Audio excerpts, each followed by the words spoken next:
శ్రీమాత్రే నమః.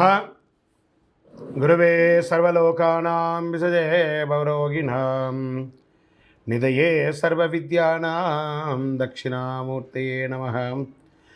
వసుదేవసుతం దేవం కంసచానూరమర్దనం దేవకీ పరమానందం కృష్ణం వందే జగద్గురుం. సద్గురుకులదేవతాభ్యో నమః. ప్రతి ఒక్కరు కూడా మీ యొక్క గురువులను,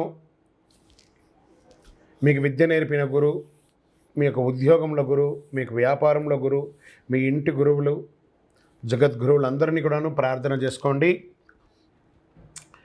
ఈ నెల మనం చెప్పుకోబోయే ఈ యొక్క జాతక ఫలితమంతా కూడాను గురుగ్రహ స్థాన చలనం, దాన్ని గురు పెయర్చి అంటారు. మే 1వ తేదీ క్రోధినామ సంవత్సర చైత్రమాసం కృష్ణపక్షం శ్రవణ నక్షత్ర బహుళపక్ష అష్టమి మధ్యాహ్నం 1 గంటకు మేషరాశి నుండి వృషభ రాశికి మారుతున్నారు బృహస్పతి. దేవగురువైనటువంటి బృహస్పతి గురు భగవానుడు మేషరాశి నుండి అసుర గురువు అయినటువంటి శుక్రుని యొక్క రాశిలోకి మారుతున్నారు వృషభంలో. ఈ సంవత్సరం కాలపురుషుని యొక్క తత్వంలో 2వ ఇల్లు అయినటువంటి ధనస్థానంలో గురు భగవానుడు కూర్చోబోతున్నాడు. గురు భగవానుడు గోచార ప్రకారం 2, 5, 7, 9, 11లో సంచరిస్తే అద్భుతమైనటువంటి ఫలితాలని చెప్తారు. గురు చూసిన కోటి లాభం అంటారు. గురు భగవానుడు అనుగ్రహం రావాలంటే అంత ఈజీ కాదు, అది యోగమే కదా. అది వచ్చిందంటే నవగ్రహాల్లోనే శుభప్రదమైనటువంటి గురు భగవానుడి యొక్క సంపూర్ణ ఆశీస్సులు మనకు కావాలి.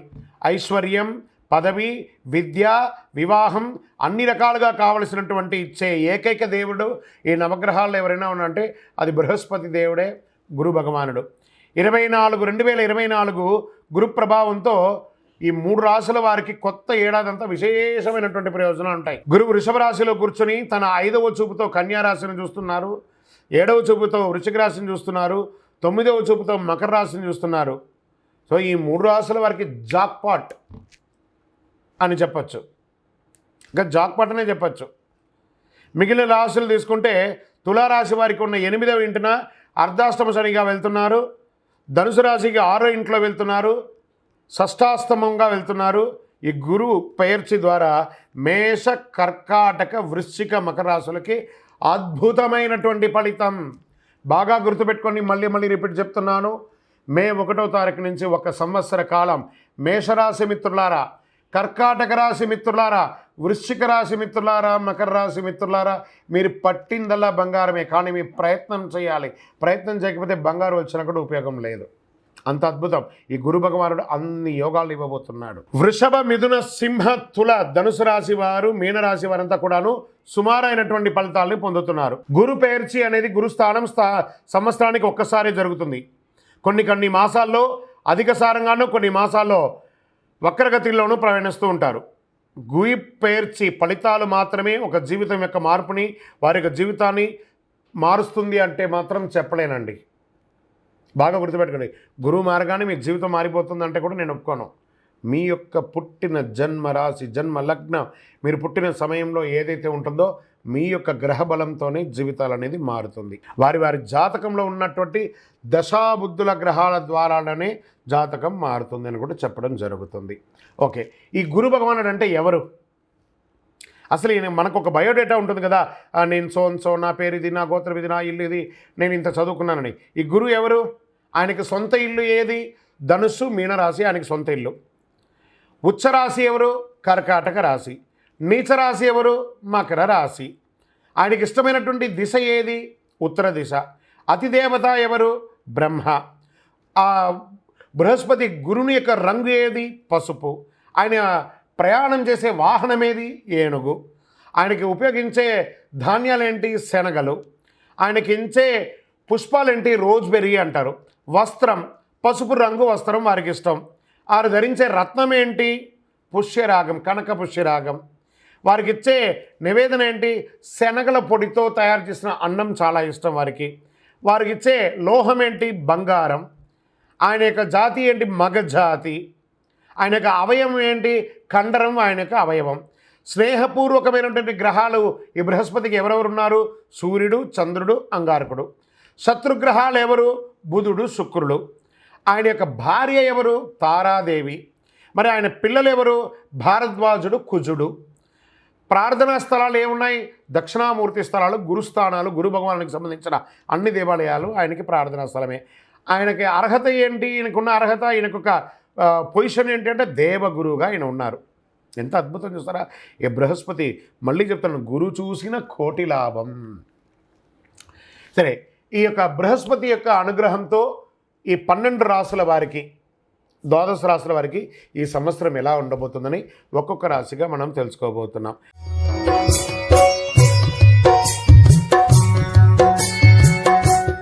ప్రపంచ దేశంలో నివసించి మీనరాశి మిత్రులారా, మీరు గురు భగవానునే రాశినాథుడిగా పొందినటువంటి మీనరాశి మిత్రులారా చాలా ప్రేమ, ఆప్యాయత కలిగిన వారుగా ఉంటారు. మీకు యొక్క గ్రహస్థితి ఎలా ఉంటుంది? ఈ యొక్క గురు భగవానుని యొక్క మార్పు, ఆ గురు పేర్చి ఎలా ఉండబోతుందంటే, ఈ సంవత్సరం మీకు గ్రహస్థితి ధనవాక్కు స్థానం నుండి ధైర్యస్థానానికి మారుతున్నారు. సప్తమ స్థానం భాగ్యస్థానం నుండి లాభస్థానంలోకి మారుతున్నారు. ఈ ధైర్యస్థానంలో నుండి మారుతున్నట్టు ఈ గురు భగవాను వల్ల మీరు అనుకున్నదంతా కూడా సాధిస్తారు. మనసులో ప్రశాంతత వస్తుంది. మీ యొక్క ఆదాయంకి వ్యయానికి పొంతలు లేకుండా లాభాలు ఒరిగే అవకాశాలు ఉన్నాయి. చిన్న చిన్న వాగ్వివాదాలు వచ్చిన ఇంటిలో జాగ్రత్తగా అధిగమిస్తారు. చేసే వృత్తిలో స్ట్రైట్ ఫార్వర్డ్ తనం మీకు ఉంటుంది. దానివల్ల కొంచెం నష్టపోయే అవకాశాలు ఉన్నాయి. కొత్త ఆపర్చునిటీస్ మిమ్మల్ని వెతుక్కుంటూ వస్తుంది. దాన్ని చక్కగా ఉపయోగించుకోండి. కొందరు వదిలేసినటువంటి కార్యక్రమాన్ని మీరు మొదలు పెడతారు. అది దిగ్విజయం పొందే అవకాశాలు ఈ సమయం ఉంది. వివాహం కాని వారికి ఈ సంవత్సరం వివాహం అని చెప్పచ్చు. మీ యొక్క మనోబలంతో ఎన్నో ఏండ్లుగా ఆటంకం ఉన్నటువంటి వివాహం అంతా కూడా తొలగిపోయి తిరుగుతుంది. ఈ యొక్క ప్రేమ వ్యవహారాలు అవకాశం ఉన్నాయి. విదేశాలకి వెళ్ళాలనే అవకాశం ఉన్న వాళ్ళకందరికీ కూడా ఇది ఒక మంచి సమయం కూడా చెప్పచ్చు. అది చదువుగా ఉండొచ్చు, వృత్తిపరంగా ఉండొచ్చు, ఉద్యోగపరంగా మీకు చాలా అద్భుతమైనటువంటి విదేశాలు, సముద్రం దాటే యోగం మీనరాశి వారికి వచ్చేసింది. పూర్వీకుల నుంచి వచ్చే ఆస్తిపాస్తులు వచ్చే అవకాశం ఉన్నాయి. దాని ద్వారా కోర్టు వ్యవహారాలు ఉంటే తొలగిపోతాయి. రాజకీయ నాయకులకి మిశ్రమం అవకాశం ఉంది, ఇబ్బంది ఉంది, అవకాశం ఉంది. ఇలా ఉన్నాయి. కార్యకర్తలని కలుపుకొని ప్రజాక్షేత్రంలోకి వెళ్ళండి, అద్భుతమైనటువంటి ఫలితాలను పొందుతారు. వ్యాపారస్తులకి మిశ్రమ ఫలితం చెప్పచ్చు.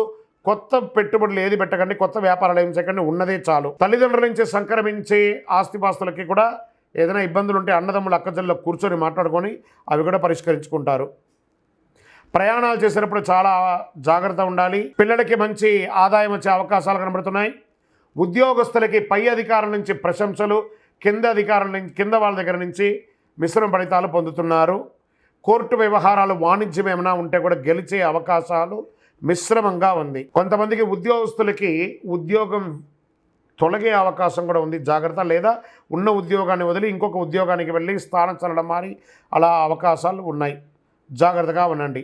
కొత్త ఒప్పందాలకి ఏది కూడా అగ్రిమెంట్స్ వేసేటప్పుడు డాక్యుమెంట్స్ ఒక్కసారికి 10 సార్లు చదివి, బ్యాంక్ లోన్కి వెళ్ళినా, చిట్ ఫండ్కి వెళ్ళినా, లేదా ఏమైనా అగ్రిమెంట్స్ చేసినా ఒక్కసారికి ఎంట్రీ పాలసీ ఎలా ఉందో ఎగ్జిట్ పాలసీ కూడా అలా చూసుకొని బయటికి వెళ్ళండి. మీకు రావాల్సినటువంటి డెట్స్, ఆ అప్పులన్నీ కూడా త్వరగా తీరే అవకాశాలు ఉన్నాయి. మీరు ఇవ్వవలసిన అప్పులు కూడా తీర్చే అవకాశాలు కూడా సంవత్సర ద్వితీయంలో బాగా ఉంది. వాహనం నడిపేటప్పుడు జాగ్రత్త ఉండాలి. అనవసరమైనటువంటి ఖర్చులు ఎక్కువ అవుతూ ఉంటాయి. వైద్యపరమైనటువంటి కొంచెం సూచనలు ఉన్నాయి. సర్జరీలు కూడా వచ్చే అవకాశాలు ఉన్నాయి. జాగ్రత్త. ఆభరణాలు కొనే అవకాశాలు ఉన్నాయి. వాహనం కొనే అవకాశాలు ఉన్నాయి. గృహప్రవేశ అవకాశాలు కూడా ఉన్నాయి. ఓవరాల్ కళాకారులకి చాలా బాగుంటుంది. టీవీ, ప్రింటింగ్ మీడియా వాళ్ళకి బాగుంటుంది. ఐటీ రంగం వారికి బాగుంటుంది. వ్యవసాయదారులకి బాగుంటుంది. అప్పుల బాధల నుంచి తొలగడానికి కాస్త స్ట్రెస్ ఉంటుంది. ఓవరాల్ మిశ్రమంగా ఉందని చెప్పచ్చు. మీ యొక్క సంపూర్ణ జాతకం మీ పరిసర ప్రాంతాల్లో ఉన్నటువంటి సద్గురువులను సంప్రదించి మీ జాతకాన్ని తెలుసుకోండి. ఇంకా మా ద్వారా తెలుసుకోవాలనుకుంటున్నారా? ఈ కింది నెంబర్కి మీ పేరు, date of birth, time of birth, place of birth WhatsApp చేయండి. కాల్ చేయకూడదు. సరే, ఈ మీనరాశి వారికి శని భగవానుడు బాగాలేదు, కాస్త గురువు మిశ్రంగా ఉన్నాడు. ఏం చేయాలి పరిహారం?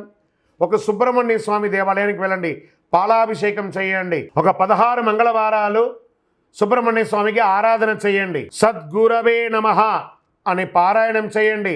మే 1వ తారీఖున బృహస్పతి దేవాలయానికి వెళ్ళి మీ యొక్క వయసు ఎంత ఉందో అన్ని దీపాలు వెలిగించండి. మళ్ళీ చెప్తున్నాను, ఈ యొక్క జాతకం చూడగానే మీకు ఏదో గొప్ప జరిగిపోతుంది మాత్రం ఊహించుకోకండి. మీ యొక్క కర్మఫలం ఎలా రాసి ఉంటే అలా జరుగుతుంది. మేము చెప్పే ఈ యొక్క రాశి ఫలితాలని గోచార గ్రహస్థితిని బట్టి యూనివర్సల్గా చెప్తున్నాం. మీ జాతకానికి 12 రాసుల వాళ్ళకి కూడా ఇది 40% మాత్రమే వస్తుంది. మీ యొక్క వ్యక్తిగత జాతకం ద్వారానే సంపూర్ణంగా వస్తుంది. ఇంకను ఈ ద్వాదశ రాశుల ద్వారా ఈ గురు పేర్చి చూస్తున్నటువంటి ప్రేక్షక మిత్రులందరికీ కూడా మా టీవీని ఆదరిస్తున్నటువంటి ఇప్పటి వరకు మా ఛానల్ని ఆదర్శిస్తున్న ప్రతి ఒక్కరికి పేరు పేరున శుభాకాంక్షలు. రానున్న రోజుల్లో ఇంకా మంచి మంచి కార్యక్రమాలు ఇస్తాం. మీరు మా యొక్క ఛానల్ కార్యక్రమాలన్నీ చూస్తున్నారు, మాకు కనబడుతుంది ఎంతమంది వ్యూవర్స్ ఉన్నారో. కానీ సబ్స్క్రైబ్ అండ్ గంట గుర్తుని కాస్త గుర్తుకు తెచ్చుకోండి, అలా క్లిక్ చేయండి. ఇంకా ఎన్నో కార్యక్రమాలని నేను మీకు అందించడానికి సిద్ధంగా ఉన్నాం. మీరందరూ కూడాను ఈ యొక్క ద్వాదశ రాశుల్లో ఉన్నటువంటి అందరూ కూడాను ఈ ప్రపంచమంతా కూడా ఈ గురు పేర్చి ద్వారా ఆయురారోగ్య ఐశ్వర్య భోగభాగ్యాలతో ఉండాలని అఖిలాండ కోటి బ్రహ్మాండ నాయకుడు శ్రీ ధర్మశాస్త్ర అయ్యప్ప స్వామి వారిని ప్రార్థిస్తున్నాం. మీరు తిరుపతికి వచ్చినప్పుడు మన అయ్యప్ప స్వామి వారి 18 అవతారాల దేవాలయం అష్టాదశ శాస్త్ర దేవాలయాన్ని బ్రహ్మశ్రీ డాక్టర్ చంద్రమౌళి గురుస్వామి గారు నిర్మించి సమాజానికి అంకితం ఇచ్చున్నారు.